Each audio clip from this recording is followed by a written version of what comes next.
Welcome again, my dear students, to part 2 of NMR spectroscopy. And we are going now to continue from where we left previously, where we were handling the chemical shift, the shielding and deshielding, and we had considered how we can assign the peaks of the methyl acetate protons. Now let's move to the other aspect of diamagnetic anisotropy. Vinyl protons, those which are directly bonded to an alkene carbon, and aromatic protons resonate much further downfield because of the shielding effect of the nearby electronegative atoms. If you check the diagram given there for cyclohexane, the two protons will resonate downfield at 5.66, and the ones for benzene will resonate 7.34, and it's because of the presence of the localized electrons in benzene, which will resonate downfield than the ones of cyclohexane. The reason is because for benzene and many other aromatic structures, a sextet of p electrons is delocalized along the ring. We know that we have a sextet of p electrons around the ring, and these are delocalized in any aromatic structure. When the molecule is exposed to external field B0, the p electrons begin to circulate in a ring current, generating their own induced magnetic field that opposes the B0, but the induced field does not shield the aromatic protons from the B0, as we must expect. Rather, it causes the protons to experience a stronger magnetic field in the direction of the B0. Remember, the protons are on the outside of the ring, and the induced magnetic field in the ring will add up to the external field coming from outside, and therefore this will bring in more stronger magnetic field to those particular protons. In other words, it adds to the B0 rather than subtracting from it. Now, to understand this, we need to understand the concept of diamagnetic anisotropy. Anisotropy means non-uniformity. We have been picturing magnetic field as being oriented in a uniform direction, but this is not the case. We have magnetic fields moving in various directions. The lengths of force in a magnetic field are actually anisotropic, non-uniformly. They start in the north direction, then loop around like a snake biting its own tail to the other side of the magnetic, from north pole to the south pole, as indicated in your diagram given there. In the induced field generated by the aromatic ring current, the aromatic protons are at the equivalent of point B. If you check the diagram, we have point B on the upper side of the magnetic and point A on the left side of the magnetic.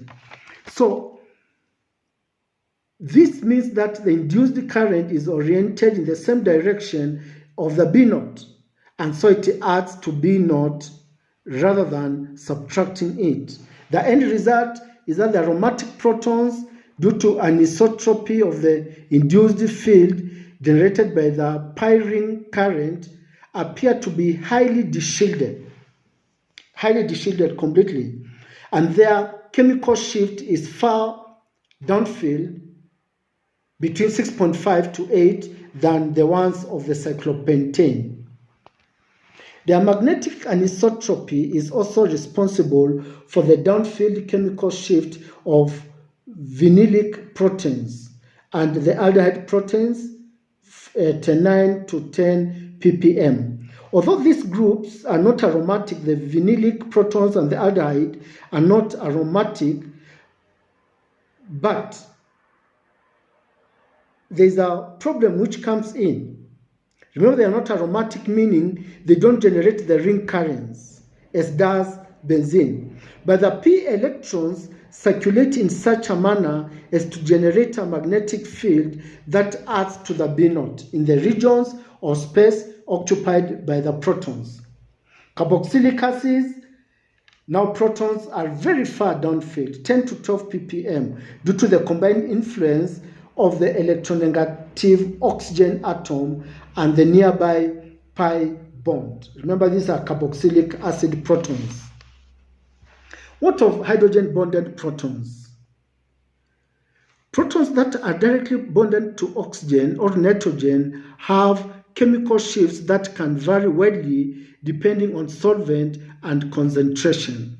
These protons can participate in varying degrees in hydrogen bonding. Remember, hydrogen can have hydrogen bonding. I think you talked about this in chemical bonding, where you have the covalent, ionic, hydrogen bonding also comes in there. These protons can participate in varying degrees in hydrogen bonding interaction, and the degree of hydrogen bonding greatly influences the electron density around the proton, and thus the chemical shift again. Signals of hydrogen bonding protons also tend to be broader than those of hydrogen bonded to carbon. So in that diagram given there, close to 4 ppm, you have a broader peak, a smaller one, indicating a broad signal for hydrogen bonded protons of the compound given there of the OH. Because of that, the OH will come up with hydrogen bonding with the solvent and the molecules around it. And therefore, that small peak there towards 4 will be due to the hydrogen bonded protons. I want to bring to you another aspect, what we call spin-spin coupling. So we have said that shielding and deshielding affect the chemical shift. We have also seen that the availability of ring current also affects it. The availability of hydrogen bonded protons also affect it. But let's see something else, what we call the spin-spin coupling. The proton NMR spectra of most organic molecules contain proton signals that are split into 2 or more subpeaks. Remember, in our 1,4-dimethyl, the 1,4-dimethyl compound, which dimethyl, which we considered earlier, if you can remember that particular compound, we have, let me try to get it where it is, and that is the 1,4-dimethyl with 2 peaks, the way I told you earlier, with 2 peaks. One at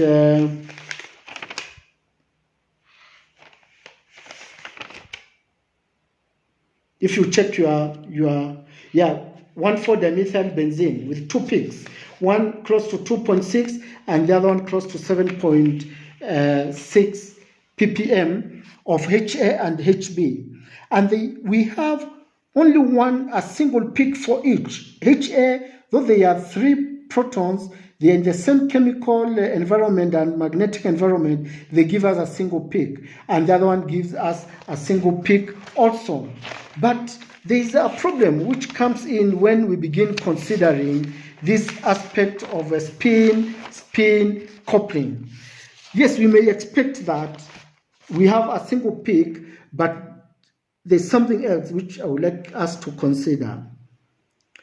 Now, let us consider the 1,1,2-trichloroethane, as I have used in our notes. And this compound is indicated there, will give us 1 peak of HA and 1 peak of HB. The proton at the carbon on your left with 2 chloride atoms, which is more shielded than the 2 HS. And the signal at 3.96, which is the one towards your right, corresponds to the 2 HA protons. And these are split into 2 sub-peaks. This is referred to as a doublet. I've indicated there, this is affected by the neighboring protons because of the spin-spin coupling. If the proton is 1, like in the case of HB, we have one proton which is in the vicinity of the HS. And therefore, this HB proton will affect the spectra of the HS by splitting it into 2.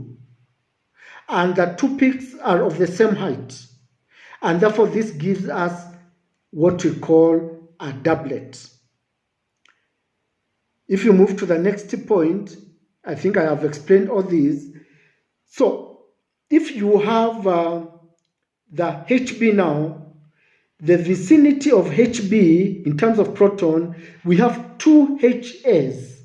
And those 2 HS will split HB into triplet, into 3 peaks. And this is because of the spin-spin coupling.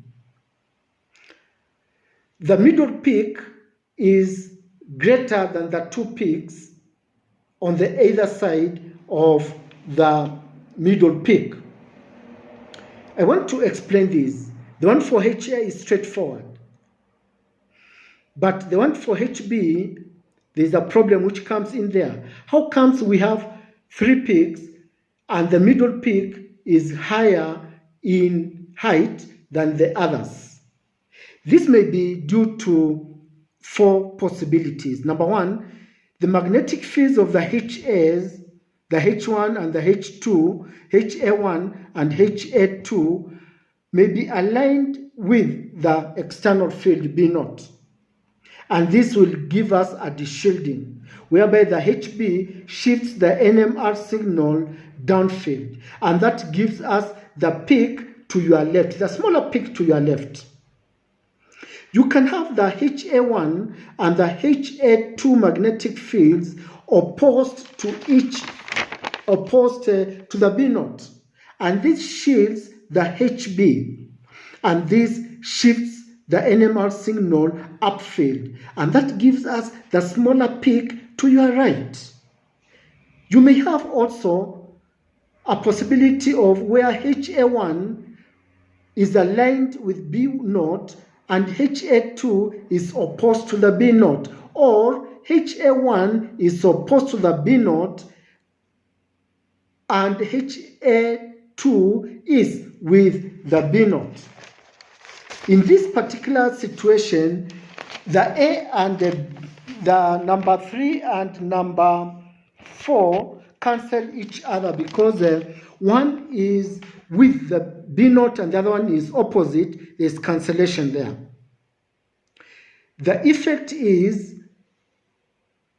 the chemical shift of HB will be unchanged, and this will appear at 5.76, but it will be enhanced because HA1 will contribute and HA2 will also contribute as in part 3 and 4, and they'll give us an enhanced one, and that is now a triplet for HB. So the environment close to your proton matters also a lot. Let's consider ethyl acetate, where we have HS close to the carbonyl carbon, and we have HBs close to the oxygen atom, and we have HCs on the farthest right. Now the HAs are in their own chemical and magnetic environment, which is different from HB, and HB is in its own chemical environment because of the proximity to oxygen than the HCs. I think you are following me up from the notes. And therefore HA, since there is no any other proton on its vicinity, the other protons are very far, gives us a singlet peak. The peak will be unsplit because no adjacent protons on the molecule. The HCs on the furthest right of the ethyl acetate will be split by the two HBs and will have a triplet there. Just use the information which we have used up there for number 3 and number 4. Because these are two protons, HBs, which are in the vicinity of the 3 HCs. Now the HB is looking at the HCs, which are in the vicinity, and they are 3. So the signal, the NMR signal of the HB will give us a quartet because of the 3 protons there. Now, this brings us to the Pascal triangle, which you learned in maths somewhere down your study. And in the Pascal triangle, as shown in the notes, we have 1, then 1, 1, 1, 2, 1, 1, 3, 3, 1, 1, 4, 6, 1, 4, depending on how many protons are in the vicinity. If you have no proton in the vicinity, then you have only one peak, as indicated with the one up there in the Pascal triangle.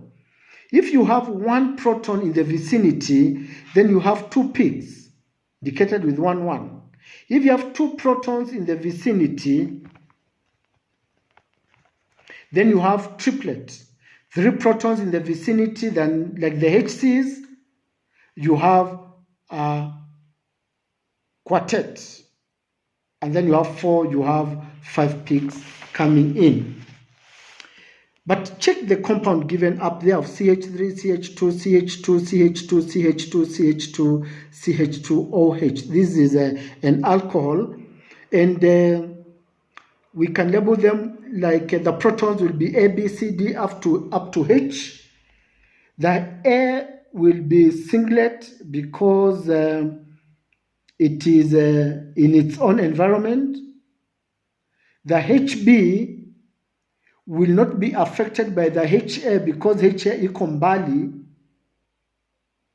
kwa sababu iko far from the H2s. The H2s, for you to go to HA, you'll have to move from H to carbon to oxygen to the hydrogen, which is very far. So this HA will not have any influence to the 2 protons indicated as B. But now, the 2 protons indicated as B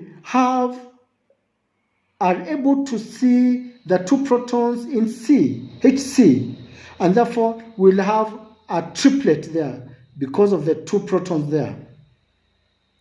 Now moving from C all the way to H, this brings us to a more complex situation, and due to overlapping, and will not be able to consider that. Of importance will be the 2 protons as indicated, A and B. B is affected by C, but not A. A is not affected by any because it is on its own chemical environment. And by use of the Pascal's triangle, we can know how protons' NMR signal will be affected by the nearby protons by use of the spin-spin coupling. Now, we are done with our proton NMR. Let us briefly check on the carbon-13 NMR spectroscopy. We already indicated that carbon-13 is less abundant than carbon-12. And carbon-12 accounts for nearly 99% of the carbons in an organic compound and doesn't have a nuclear magnetic moment, and therefore it is NMR inactive. But carbon-13 has a magnetic dipole moment just like protons, And this is of now importance in chemistry, and that's why we normally have carbon-13 NMR. The most of the aspects for proton NMR will also be accounted for in carbon-13 NMR, though there are some important differences which I would like to highlight. Number one will be the magnetic moment of carbon-13 nuclei is much weaker than that of a proton, meaning NMR signals from carbon-13 nuclei are inherently much weaker than the proton signals. And this combined with the low abundance of carbon-13, then it is much more difficult to observe carbon signals. And what we do, we use now more sample and we generate data from hundreds of scans, which now we take average and we get acceptable levels of the signal to noise ratio. Now, the area under carbon-13 NMR signal cannot easily be used to determine the number of carbons. Remember earlier, we used the area to determine how many carbons, how many protons are there in that particular compound. But in this carbon-13, that one cannot happen. And therefore, peak integration is generally not useful in carbon-13 NMR spectroscopy. Number three, that will be number two. Number three will be the resonance frequencies of carbon-13 nuclei are lower than those of protons in the same field. So in an instrument of 7.0 Tesla magnet, protons resonate at about 300 megahertz, whereas carbon will resonate at around 75 megahertz. And these will now allow us to completely separate protons and carbons, because one will resonate at a very high megahertz and the other one at a very low megahertz. Now this allows us to look at carbon-13 signals using a completely separate window than the one of proton NMR. Now we use TMS at 0 ppm for proton, and we also use it for carbon-13. Now the chemical shifts for carbon-13, number 5, is inorganic molecules are spread out of a much wider range of up to 200 ppm as compared to 10 to 12 to 1 to 0 to 12, or from 1 to 12 for the proton.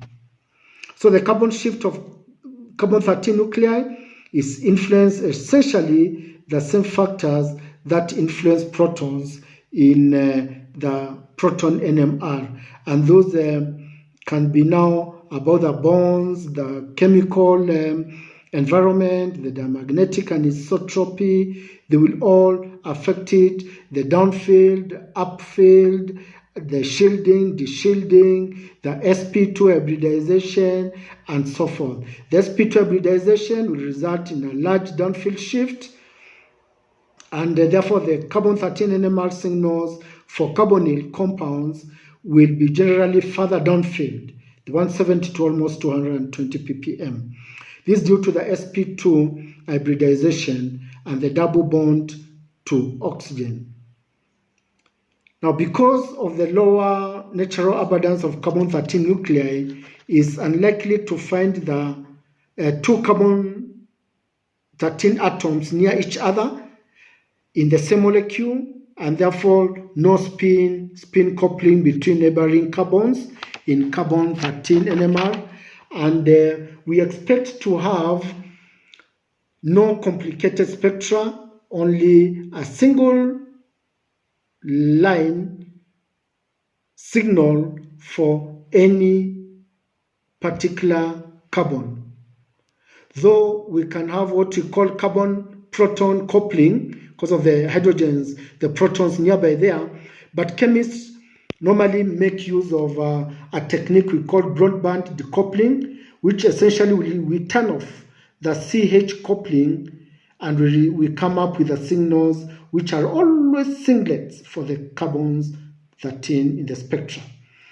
Now, however, another technique is what we call the depth distortionless enhancement by polarization technique, which allows us to determine how many hydrogens are bound to each carbon. And this will be handled later on if you come back from masters. But you can read for yourself what is depth and you'll be able to understand it earlier on. So my dear students, we end up part 2 at this particular stage. Bye-bye. Let us meet for the next stage for other spectroscopic techniques. Bye-bye.